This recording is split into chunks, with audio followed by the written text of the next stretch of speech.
waxaa weli socda buuq iyo qalalaasyo ka dhex taagan xubnaha baarlamaanka Puntland iyadoo maanta lagu waday inuu furmo baarlamaanka maamulkaasi hase ahaatee khilaafkaasi awgii uu kalfadhigu u qabsoomi waayay ama u baaqday xarunta baarlamaankana waxaa la geeyay ciidamo boolis ah oo la sheegay inay sugayaan ammaanka baarlamaanka wararkii ugu dambeeya amurtaasi waxaa noo haya Axmed Cawiil oo u warramay Axmed Mursal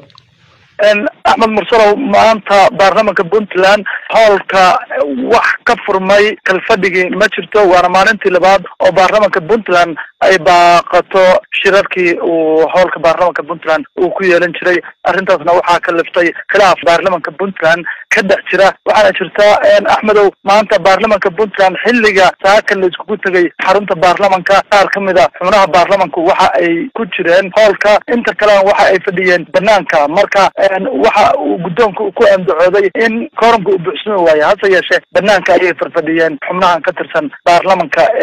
iyagu ka soo horjeeda gudoonka baarlamaanka Puntland dabcan maalmahan ba khilaafka baarlamaanka dhexdiisa uu taagnaa marka sababaha uu maanta uu kalfadhigu u qabsoomi waayay maxaa kamid ah Axmed sidaan ku sheegay waxa kamid ah in uu buuxsano waayay koranka laga rabay hase yeeshee hoolka baysan gelin xubnaha ka soo horjeeda gudoonka baarlamaanka waxay fadhiyeen banaanka xubno ku dhow ilaa iyo 20 xildhibaan ayaa banaanka fadhiyay qaar kale taageersan gudoonka baarlamaanka Puntland waxa ay ku jireen hoolka baarlamaanka marka maanta wuxuu u qabsoon waayay shirkii baarlamaanka koramka uu buuxsan waayay Axmed waxa jiray xubno kamid ah baarlamaanka oo codsanayay in amnigooda la sugo marka ciidamo ayay maamulku meesha keenay Axmed sida la socotay shalay baarlamaanka Puntland waa tii ay daliil xoogan ay u jeediyeen gudoonka baarlamaanka waa tii ay sheegeen in ciidamo gaar ah staafka gudoomiyaha iyo loo adeegsaday waati ka codsadeen xukuumadda in ay ciidamo aan cidna lagu tirinayn la keeno marka maanta waxa jirtay in booliiska Puntland ciidamo dheeriya ay keeneen meesha maadaama shalay gacan qaad inuu dhaxmaro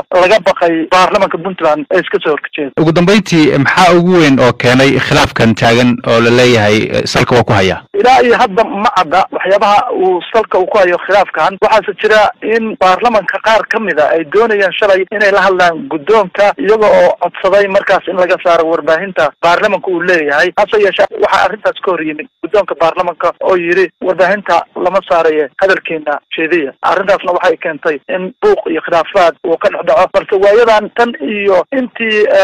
gudoomiyihii hore ee baarlamaanka dowladda meesha uu ka baxay waxaa jirtay inay dhinacyadu ay ku kala fadhiyaan siyaasadda ay ku kala aragto